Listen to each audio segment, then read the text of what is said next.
we don't see too much faith in politics. Do you think we need more of that? I mean, I do think of like Senator Raphael Warnock, and your father definitely paved the way for people like him. Do we need more of that in this country? Well, let me make it clear. It does not have to be a pastor, because as you know, faith is something that all of us who profess it in any way can exercise in society. So we do need more people who not only are people of faith, but people who ascribe to a way that reflects the nature and character of God. God is very compassionate. God cares about all people. God is not into harming, damaging, and destroying. And so I do think we have to have people who reflect that. I think that's who my father was. And he thought about the other. It wasn't just about what can I get out of it for me or even Black people. That we know that. That's why he's still revered around not only this nation but around the world. So yes, I do think that's important. And also, I believe firmly, just as a Christian, that when you follow faith principles, when you sincerely follow those faith principles and the things that God honors, like humility, like obedience, like love of all human beings, that God honors that and his power comes to play in the work that you're doing. There are things that happen, that are just like, oh my God, this is just divine. How could this have happened? How did this occur? How did this shift? How did this suddenly change? I think it's because it's that super that's been put on the natural part of our humanity that brings about these kind of extraordinary results and outcomes.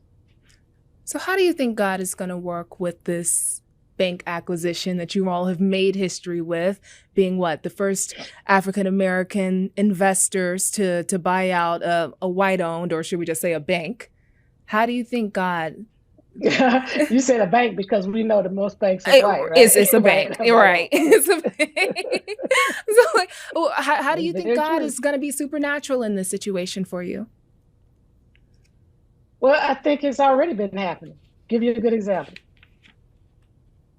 About 21 years ago, um, I met a couple because I was a distributor for a nutraceutical company based in Salt Lake City, Utah. I met a couple there who are mega automobile dealers. They own several dealerships, not only in Utah, but in the West and a few over here on the East Coast. They are very revered and respected in Utah. They are part of the Mormon faith. As you know, the Mormon faith is headquartered in Salt Lake City. I met them. We were talking about doing business together. It didn't work out or materialize. And we kept in touch. The husband unfortunately passed during the pandemic from COVID.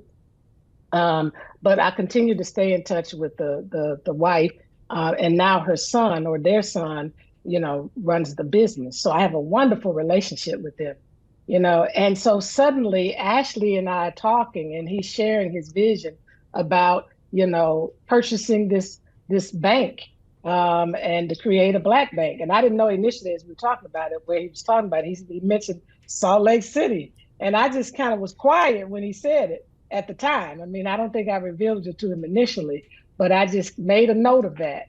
And not ironically, but through God's blink, it all comes together because they are a part of ensuring that people in Utah understand, that it's okay, it's safe, because that's difficult when we're talking about transitioning from something that's majority white to majority Black. That's a difficult transition. But if you have friends, if that's what I call it, friends. I don't like allies because allies say you coming to help me with my problem.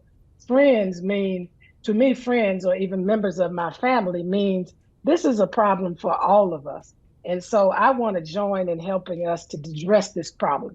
And so they have been friends and family with us through this process. So to me, that's God moving.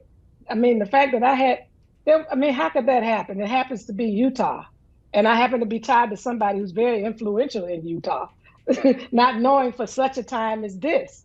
So that's just one example. There are numerous examples that, Ashley can expound upon when he talks, that you just know that the hand of God is on this and throughout this process. Now we have to be faithful in the process, and ensure that we are, being obedient to where God is leading, in order for God's hand to stay on it. But I know that God is in it in so many respects.